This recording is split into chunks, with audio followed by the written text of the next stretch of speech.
Well, basically, I guess we're going to have to give you a little teaser here until we get our good video started. Our driver just got back from a 3,000-mile road trip. Basically, this is not ever meant for production or continuous use. It was basically just to prove the concept. But we were able to take the car and do what needs to be done with it. We've got a device that extracts the hydrogen from water at such a rate that nobody else can compare. We're pulling over 55 liters per minute with only 55 amps. So let's take a look at our machine in the back and show you what we're doing. Now inside the cab we have a control panel that allows us to maintain control over the vessel. We can keep our hydrogen flowing and control the flow at which it comes. Let's go ahead and turn on the device in the back. Okay. Now, do you want to go ahead and show that we're running it completely out of fuel and that we have no fuel in it? Let's do it. Okay. And the way we're going to do that is real simple. And this is just for all you people that think we really need. We haven't run the gas system in about 3 months now, so bear with us, all right? All right. The fuel has been completely shut off. There is no fuel in this at all. To prove it, we'll start it and make sure that any fuel that was left in the fuel rail is burned out real quick.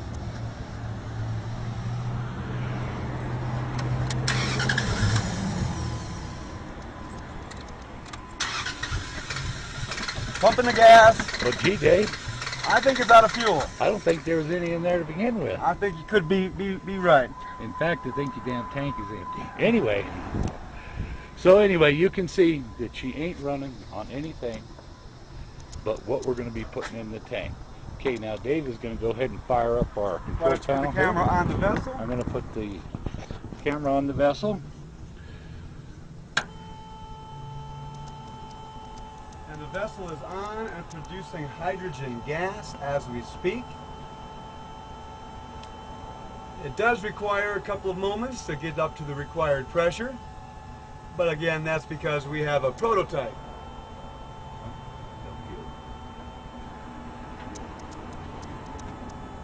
Okay, as you can see, we're making all kinds of hydrogen there. What we're going to do is we're going to let our pressure build up here a tad. As you can see, we're drawing about 50 amps, and our pressure is starting to rise. We're fine, thanks.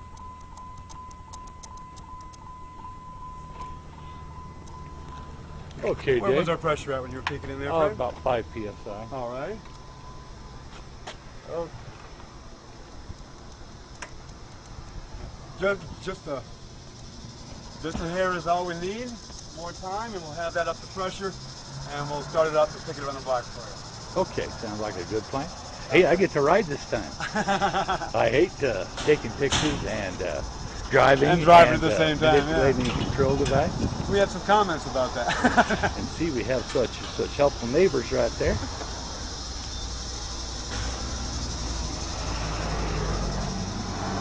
Okay. Now we're going to go ahead and open up the valve so we can purge our H2O system. Okay. As you can see that it spills out all the water as soon as we purge the H2O system. And we're going to let the pressure come up a little bit.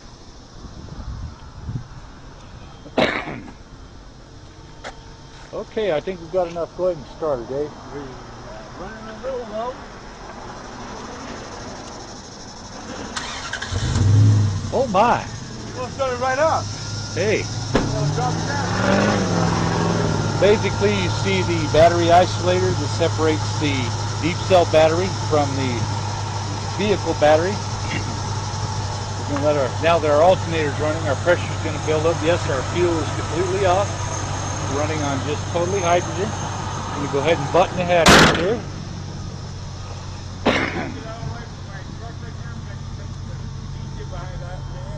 Okay, yeah, we're okay. As you can see, we're just producing all kinds of gas.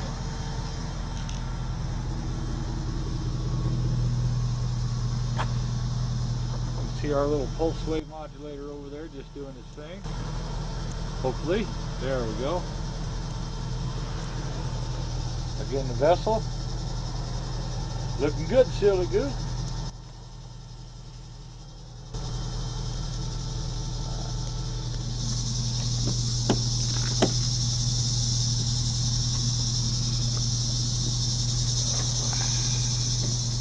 Okay, now we're going to go for a little drive. You want to wait till it gets up to more pressure?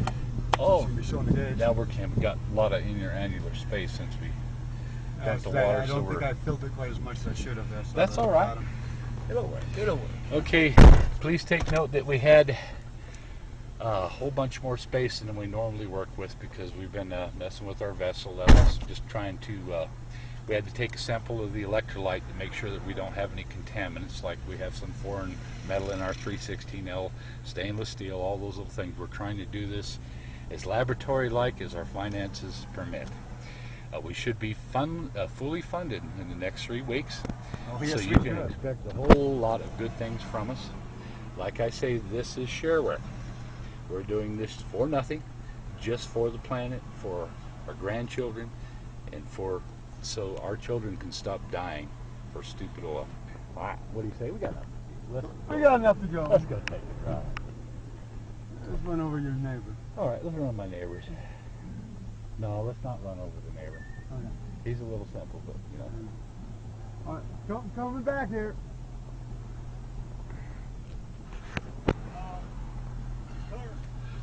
Oh look, we still have no gas in the gas tank. Now this probably would be an issue, mind you.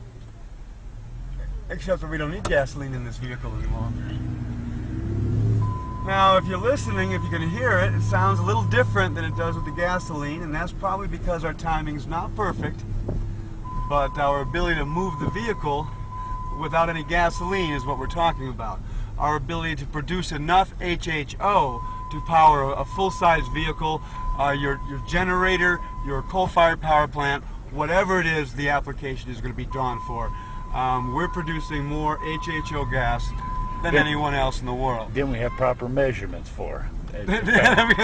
Back now, our poor little 120 cubic feet per hour meter pegs as soon as we run it up to 30 psi, which is what you're supposed to run it at, and we just overwhelm it. So we really don't know where we're at.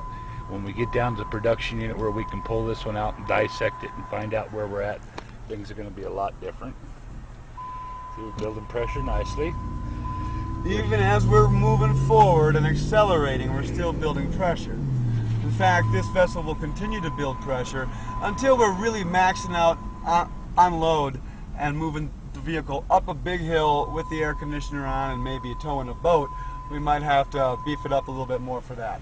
But right now, we can continue to build pressure to the optimum range, and we can cruise the vehicle at any speed in any condition that you like. Now the vehicle runs okay at about 20 psi. 60 psi seems like it has all kinds of power. We're probably at least 20% better than we were with gasoline because we're injecting oxygen along with the hydrogen, which is just like nitrous oxide without the nitrogen. We'll just take a quick loop around the block here. In fact, I had so many problems on the 460. It was so touchy. It was one of the 99, and it was one of the first units that was actually tune port injected. And anyway, it was so touchy that you just touch the throttle and it would take off like a big ass dog in a hurry going after a bitch in heat, let me tell you.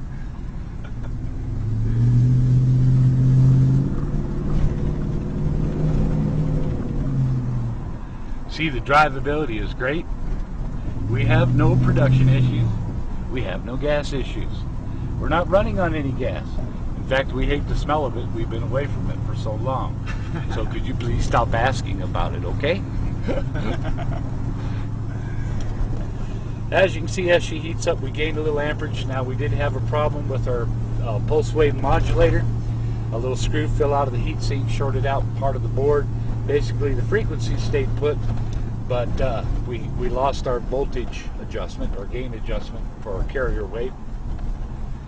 So what we've done is we've adjusted. Basically, we're almost pure water in the vessel, no potassium hydroxide, and we're still pulling almost 70 amps, which is a little harsh. Now, we do get better production at 3 volts at 55 amps than we do at 70 amps at 10 volts. But we make so damn much, this vehicle only takes 11.9. Now, that was measured with 2 flow meters, with a bottle of hydrogen and a bottle of oxygen before we even started making the generator. Before I even mounted it in the truck, I wanted to make sure that I could at least achieve 11.9 cubic feet per minute. We've achieved that by full. Now let's take a look at the road in front of us for a moment. You see some hills and dips. I'm going to try to stomp on it a little bit and see if we can watch the hydrogen get consumed through that gauge.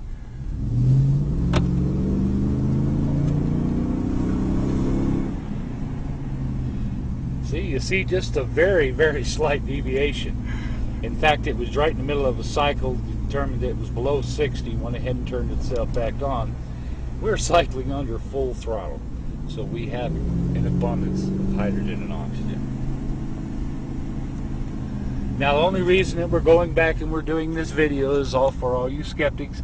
We're not out here to sell something to you. We're not out here to cheat you out of anything. We're just trying to help you with your projects. We stumbled across the things that help us. We posted them on the website, and anybody that has any aptitude whatsoever as far as hand tools, electrically, and what have you, should be able to put one together that operates. The more people we get out there with these units that are working, the better off we're all going to be. Because believe me, I haven't felt safe lately. Have you, Dave? Not at all. The men in black are a real concern for anybody who is doing this for capitalistic reasons, which is where we're moving to next. So this is all free and shareware now, but the idea is we'd like to perfect this, and we'd like to move it into production for vehicles, for home, for machines, for power plants, for any application that's currently abusing fossil fuels. We'd like to eliminate that and start using the most abundant, the natural resources in the world, hydrogen. Well, we have so much hydrogen, I'm just going to shut off the generator and let's cruise home on what we got in the vessel. What do you say? Now, this is for all those skeptics that say you got to have mass quantities of hydrogen. Now, we're going to cruise home on what we got in the vessel. And that's what we're cruising on.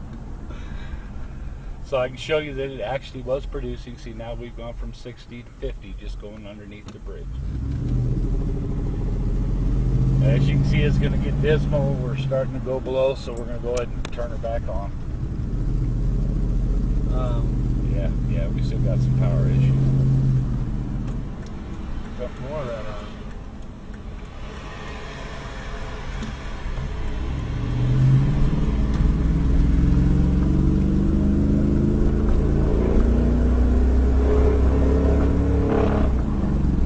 Okay. I hope you enjoyed your little test drive. We're going through a school zone here, Dave. Remember that that's 15 miles an hour, and some mother might take a gun out of her handbag and shoot you, because you know Arizona has passed. You don't got to have a concealed weapons permit. I'm kind of worried about my mom. She's been so anxious to use hers. Got her concealed weapon permit. She has nobody to shoot. Anyway. So come on out and see the vessel. If you don't call us first, you might be the one she gets to shoot. Now, the 21st, we have a get-together for all those people that are interested in pre-investment. Like I say, we're not out to make $1 million or anything else. Basically, we just need to fund our research so that we can continue these works. If you don't think that they are works that are worthwhile, holler at us, let us know. Absolutely. We're coming at you from future energy concepts. We're coming at you with integrity and honesty, showing you what we've got. If you want a closer view, come on out and see us. We'd love to show you what's going on. Thank you, Dave. Thank you, Fred. This is Dave and Fast Freddy, and we'll be signing out, and I'll be posting this very shortly on YouTube for all you people that wanted to get some more information, some more video. The new video is coming, I promise. We just got to get this thing repaired so it's in operational condition for the 21st, and then we'll finish up our professional video for you. Anyway, this is Fast Freddy and Dave signing off.